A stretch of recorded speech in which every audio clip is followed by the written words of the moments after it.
জঘন্যতম আক্রমণ, এবং এটা যারা করেছে তারা অত্যন্ত বেশি চালাকি করতে গিয়ে কাজটা করে ফেলেছে। জনৈক কোনো একজন প্রার্থীকে একটা বাড়তি সুযোগ আনা দেওয়ার জন্য, তার প্রতিদ্বন্দ্বীকে সরিয়ে দেওয়ার জন্য এটা করতে গিয়ে একটা গভীর থেকে একটা প্রার্থী, গভীর থেকে একটা লোক এই সুযোগটা নিয়েছে। বাংলাদেশের রাজনীতিকে একটা বিশৃঙ্খলার দিকে নিয়ে যাওয়ার জন্য এটা ডিপ স্টেট অ্যাক্টিভিটিস। এটার পিছনে অত্যন্ত কঠিন একটা ষড়যন্ত্র কাজ করতেছে। এখানে যে সমস্ত কথাবার্তাগুলো বলা হচ্ছে, যেগুলো করা হচ্ছে, আজকে দেখেন বাংলাদেশে যে কোনো ইলেকশনের সময় একটা অবৈধ অস্ত্র উদ্ধার করার একটা মহড়া দেওয়া হয়। এবার সেই মহড়াটা কেন দেওয়া হলো না? যেখানে আমরা জানি পুলিশের কয়েক হাজার অস্ত্র ব্যাহত হয়ে আছে, এটা কিভাবে জাস্টিফাই করবেন? এবং এই অপারেশনের সঙ্গে কিন্তু অর্থনৈতিক কর্মকাণ্ড আছে। এই অস্ত্র উদ্ধারের সঙ্গে কিন্তু কিছু লোকের ব্যবসায়িক কার্যক্রম আছে। তারা কিন্তু চায় এই অস্ত্র উদ্ধারের নামে বিভিন্ন জায়গায় চলাফেরা করলে তাদেরও কিছু ব্যবসায়িক স্বার্থ হয়। আমরা পেপারে অ্যাডভার্টাইজ দিই কেন? আমার পণ্যটার প্রতি রীতিবাচক সাড়া দেওয়ার জন্য। কিন্তু সব ব্যবসায়ী কি অ্যাডভার্টাইজ চলে? সব ব্যবসায়ীকে অ্যাডভার্টাইজ দেখে মানুষ কিনে? এবং অনেক ব্যবসা আছে যেগুলো অ্যাডভার্টাইজ অন্যভাবে করা হয়, যেমন মাদক। আজকে যদি অস্ত্র উদ্ধারের নামে যদি সরকার চাপায়া পড়ে, তাহলে মাদক ব্যবসায়ীদের পোয়া বারো। কেন পোয়া বারো? কারণ তারা তো অস্ত্র ব্যবসা করে না। ফলে এখন পুলিশের কনসেন্ট্রেশন করবে কোন দিকে? অস্ত্রের দিকে। মাদক পাড়ায় চলে যাবে, ও দেখবে না। তো মাদক তো চাইতেছে যে তারকে ডাইভার্ট করে দিয়ে অন্যদিকে। ফলে তাদের একটা ভূমিকা রয়ে গেছে, এবং তারা যে অস্ত্রটাকে ব্যবহার করে অস্ত্রের দিকে সরকারকে ধাবিত করছে না, এটা আপনি কি করে বলতে পারেন? এখানে যে সমস্ত মাদক ব্যবসায়ীরা, এই যে নতুন মাদক বাজারে আসছে, কি এমবিবিটি না কি আসছে, এই তথ্যগুলো যখন বাজারে আসতেছে তখন এই ঘটনাটা ঘটতেছে। তার মানে কি? সরকারকে বোঝানোর চেষ্টা করছে মাদকের চেয়ে বড় বিপজ্জনক অস্ত্র, নাহলে অস্ত্র এভাবে অপব্যবহার হবে, অতএব তোমরা আগে অস্ত্র উদ্ধার করো আর মাদক ছেড়ে দাও। এটাও তো হতে পারে। এই ধরনের একটা ইকুয়েশন কাজ করতে পারে। এই মাদক ব্যবসায়ীরা অত্যন্ত সম্পদশালী, অত্যন্ত প্রভাবশালী, আন্তর্জাতিকভাবে ক্ষমতাশালী। দেখছেন না, ভেনেজুয়েলার বিরুদ্ধে মার্কিন যুক্তরাষ্ট্র যুদ্ধ ঘোষণা করতে হয়েছে এই মাদকের কারণে। একটা রাষ্ট্রের বিরুদ্ধে যুদ্ধ ঘোষণা করে দিয়েছে। তা আমাদের দেশেও মাদকের শক্তিকে আপনি ইগনোর করেন না, তাচ্ছিল্য করেন না। এই মাদক ব্যবসায়ীদের একটা বিশাল ডিপ স্টেট থাকতে পারে এই হত্যার পিছনে, ইস্যুটাকে ডাইভার্ট করে দেওয়ার জন্য। এবং তারপর ইস্যুটা কি আসছে দেখেন, সাথে সাথে সন্ধ্যার সময় ইস্যু আসছে তারেক রহমান 25শে ডিসেম্বর বাংলাদেশে আসতেছে। তার মানে হাদি নিউজটাকে কিল করে দিলেন। তার মানে এই 25শে ডিসেম্বর আসতেছেন, এত আগে ঘোষণা করা কি দরকার? কি কারণে দরকার? আরো দুদিন পরে করতেন। কিন্তু হাদিকে নিউজটাকে চাপা দিয়ে দেওয়ার জন্য এখন একসঙ্গে চলতেছে দুইটা। 25শে ডিসেম্বর উনি আসতেছেন, তার জন্য সম্বর্ধনা, তার জন্য ব্যবস্থাপনা, তার জন্য এটা, আর হাদি চলে যাচ্ছে সেকেন্ড লাইনে, থার্ড লাইনে। তার মানে কি? এখানে ডিপ স্টেট একটা অ্যাক্টিভিটি আছে। কারণ এগুলো বললে তো আপনারা আমাদেরকে দোষারোপ করবেন। কাজে এখানে আমাদেরকে সাবধান হইতে হবে, রাজনীতি যারা করেন তা সচেতন হইতে হবে। এখানে শিরোনাম বদলানোর একটা প্রতিযোগিতা চলতেছে। কে কাকে হিট করে কাকে নকআউট করবে, এই সংগ্রাম। এটা আজকে আমাদের কাম্য ছিল না। এটা অনেক অনেক কথা বলেছে। আমি বারবার যদি বলেছি যে গুপ্তঘাত বাংলাদেশে আছে, আমি বারবার চেয়েছি আমার এই বক্তব্যটা মিথ্যা প্রমাণিত হোক। আমি কখনোই চাইনি আমার এই কথাটা সত্য প্রমাণিত হোক। কদিন আগে রাশেদ বলে এক নেতা বলেছিলেন যে 50 জন প্রার্থীকে হত্যা করা হবে। আমি বলেছিলাম যেটা রাশেদ বলতে পারবে তার সত্যতা কতটুকু, কিন্তু আজকে রাশেদ বলতে পারবে কেন হাদিকে গুলি করা হলো। এই গুলি করার পিছনে কারা দায়ী এটা আমাদের খুঁজে বের করতে হবে। কেন সম্ভাব্য প্রার্থীদের উপরে সরকার গোয়েন্দা লাগিয়ে দিল না? কেন নিরাপত্তার ব্যবস্থা নিল না? আপনি বলছেন নির্বাচন করার জন্য প্রস্তুতি নিয়েছেন। সকল প্রস্তুতি সম্পন্ন করে ইলেকশন কমিশনার গতকালকে নির্বাচনের তফসিল ঘোষণা করেছেন সন্ধ্যা 6টায়, 11ই ডিসেম্বর 2025 সন্ধ্যা 6টায়। আজকে 12ই ডিসেম্বর। আমরা এখন পর্যন্ত জানি না ঘটনা কটার সময় ঘটেছে। আমরা শুধু জানতে পেরেছি যে 2টা 35 মিনিটে হাদিকে ঢাকা মেডিকেল হাসপাতালে নেওয়া হয়েছে, কখন গুলিবিদ্ধ যায় না। উসমান হাদি একজন অত্যন্ত দেশপ্রেমিক, তেজদীপ্ত নতুন নওজোয়ান, যাকে নিয়ে আমরা গর্ব করতে পারি। তার জ্ঞান, বুদ্ধি, মেধা যে কোনো লেভেলে নেতৃত্ব দেওয়ার মতো একটা যোগ্যতম প্রার্থী, যোগ্যতম ব্যক্তি। আগামী দিনে বাংলাদেশে নেতৃত্ব দেওয়ার জন্য একটা অত্যন্ত পটেনশিয়াল, অত্যন্ত সম্ভাবনা একজন নেতা।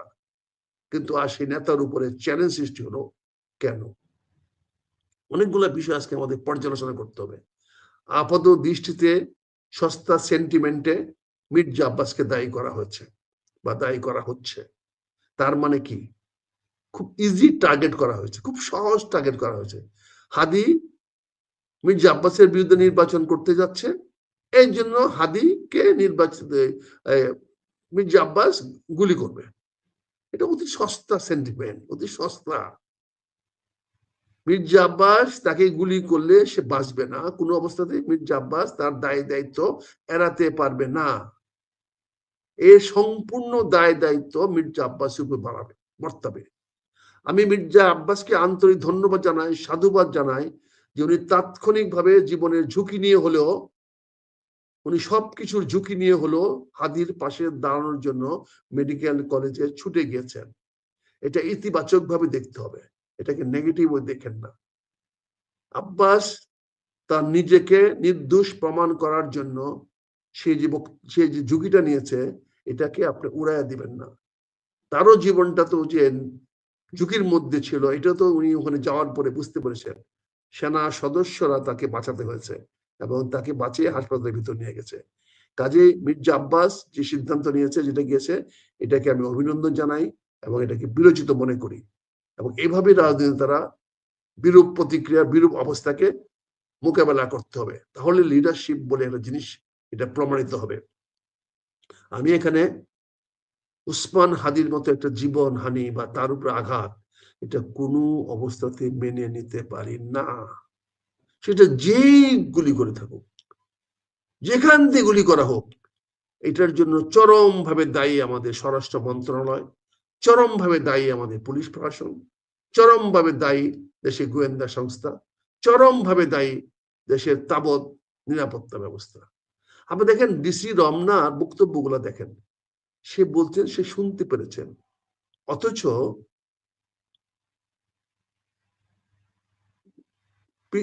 মেডিকেল কলেজ হাসপাতালের দারোগা সাহেব বলতেছেন যে গুলিবিদ্ধ, ওনাকে এসে ভর্তি করা হয়েছে।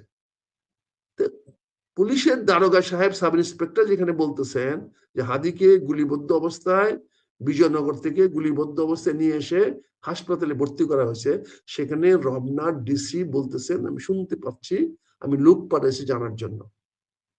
এই হারামখোরদের ব্যাপারে ব্যবস্থা নেন। এদের ব্যর্থতার জন্য তো আজকে বাংলাদেশের অবস্থা। এরা কখনোই ব্যক্তিগত চাকর হয়ে যায়, চামচা হয়ে যায়, চামচ হয়ে যায়, আবার কখনো নির্বিকার হয়ে যায়, উদাসীন হয়ে যায়। কি ধরনের একটা উদাসীন কর্মকর্তা অফিসার হইলে পরে বলতে পারে আমি শুনেছি? তার কত বড় অডাসিটি দেখেন। রমনা থানা, রমনা এলাকার ডিসি কত বড় অডাসিটি দেখেন। আপনি আজকের কালের কণ্ঠ পত্রিকা দেখেন, কালের কণ্ঠ কি লিখেছে, কি বলেছে। কালের কণ্ঠে আজকে সে সাক্ষাৎকার দিয়েছে, সেখানে কি বলা হয়েছে এগুলো দেখেন না। আমি তো মুখে কথা বলছি না, যে সে শুনেছে। মেডিকেল কলেজে নিয়ে গেছে রুগীকে, সে শুনেছে। এই যে নেওয়ার সময়টা পর্যন্ত পুলিশের কাছ থেকে সে কোনো রিপোর্ট পাইল না। এটা কি ভাবা যায়, চিন্তা করা যায় যে আমার পুলিশ কত বড় নির্বিকার? যাকে আমি 24 আওয়ার্স এর জন্য তার কানে দিয়ে রাখছি ওয়্যারলেস টেলিফোন দিয়ে রাখছি, মোবাইল দিয়ে রাখছি, আর সারাদিন শালার বাচ্চারা হ্যালো হ্যালো হ্যালো হ্যালো করে। কোন ভিআইপি কোন রাস্তাতে যাচ্ছে, ওই সারাদিন হ্যালো হ্যালো করতে থাকে। আর একটা জাতীয় নেতা উসমান হাদি কোন ছাত্র নেতা না, কোন যুব নেতা না, কোন ইয়াং তরুণ নেতা নয়। সে এখন জাতীয় নেতা পর্যায়ে চলে গেছে। সেই উসমান হাদির উপরে গুলি হয়েছে আর পুলিশ বলবে আমি শুনেছি, তার মানে মনে হয় এই পুলিশরা দায়ী। তার মানে মনে হয় এই রমনা থানার এই ডিসি আগের থেকে জানতো এই ঘটনাটা ঘটবে, তাহলে সে বলতে পারতো না শুনেছি। সে তাৎক্ষণিক দৌড়ে ওই ঘটনায় যেত। তার অন্যতম দায়িত্ব ছিল, প্রাথমিক অবস্থার দায়িত্ব ছিল ইউনিফর্মটা পরে 5 মিনিটের মধ্যে দৌড়ে 10 থেকে 15 মিনিটের মধ্যে গিয়া অন দা স্পটে পৌঁছা এবং অন্য সবাইকে ফোন করে দেওয়া যে তোমরা হাসপাতালে যাও, অমুক হাসপাতালে যাও, অমুক রাস্তায় যাও, অমুক আসামি ধরো, সমস্ত থানাকে অ্যালার্ট করে দেওয়া এবং সিসি ক্যামেরায় যে মোটরসাইকেলটা দেওয়া যাচ্ছে সেই মোটরসাইকেলটা কার কি ক্লোজ সার্কিটটাকে আরো ক্লোজ করো, করে আইডেন্টিফাই করো কে গুলি করেছে। তোমার সিসি ক্যামেরায় তো সেই গুলি দেওয়া লোকটা ধরা পড়েছে, তাহলে তুমি তাৎক্ষণিক সে ব্যবস্থা নাও নাই কেন? তার মানে প্রমাণ হতে যাচ্ছে যে ডিসি এটা পরোক্ষভাবে বা প্রত্যক্ষভাবে এই ঘটনার সম্বন্ধে তার ধারণা ছিল এইরকম একটা ঘটনা ঘটবে, তাই সে উদাসীন হয়ে বলছে আমি শুনতে পেরেছি। তার কোনো রিয়াকশন নাই, তার কোনো প্রতিক্রিয়া নাই। সে শুনতে পেরেছে এবং লোক সেখানে পাঠিয়েছে, নবাবের বাচ্চা। সে ঢাকার ডিসি, তার দায়িত্ব জনগণকে নিরাপত্তা দেওয়া, আর এই বেটা কি করেছে, লোক পাঠিয়েছে। এই হলো নবাবী, এই হলো তুগলকি আমাদের পুলিশ। ঢাকা মেট্রোপলিটন কমিশনার সাহেবকে অনুরোধ করব বিষয়টি আপনি দয়া করে আল্লাহর ওয়াস্তে প্রফেশনালি দেখেন, আপনি পেশাভিত্তিক দেখেন, কোন দল ব্যক্তির প্রতি আপনি আনুগত্য না দেখিয়ে ঘটনার প্রতি আনুগত্য দেখান। উসমান হাদির মতো একটি জীবন অকালে ঝরে যাবে, এটা কখনোই বাংলাদেশের মানুষ মেনে নিতে পারবে না। আজকে ঢাকসুর বিপি যে প্রতিক্রিয়া জানিয়েছে, আমি সেই প্রতিক্রিয়াকে অভিনন্দন জানাই। হ্যাঁ, আমাদেরকে ঢাকা শহরকে ক্লিন করতে হবে, সেটা যদি ঢাকসুর নেতৃত্বে হয় আমি পূর্ণ সমর্থন জানাবো। ঢাকাকে আমরা চাঁদাবাজ মুক্ত করতে চাই, ঢাকাকে আমরা সন্ত্রাস মুক্ত করতে চাই। শুধু ঢাকাকে না, সারা বাংলাদেশকে আমরা সন্ত্রাস মুক্ত করতে চাই, চাঁদাবাজ মুক্ত করতে চাই। ছাত্র শিবির যে বক্তব্য দিয়েছে, আমি সেই বক্তব্যকে অভিনন্দন জানাই, এই স্পিরিটকে অভিনন্দন জানাই। আমার ছাত্র দলের দুই নেতা যে বক্তব্য দিয়েছে, সভাপতি এবং সেক্রেটারি যে বক্তব্য, তাৎক্ষণিক যে বক্তব্য দিয়েছে, আমি তাদেরকে অভিনন্দন জানাই। এই প্রজন্মকেই আমার দেশটাকে ক্লিন করতে হবে, সন্ত্রাস মুক্ত করতে হবে, এই দুর্নীতিবাজদের হাতে মুক্ত করতে হবে। এইটা তারুণ্যরাই পারবে, তরুণরাই পারবে। এই তরুণরা তাৎক্ষণিকভাবে যে প্রতিক্রিয়া দেখিয়েছেন, এটা অনেক জাতীয় নেতা এখন পর্যন্ত কথা বলতে পারেন নাই। দুর্ভাগ্য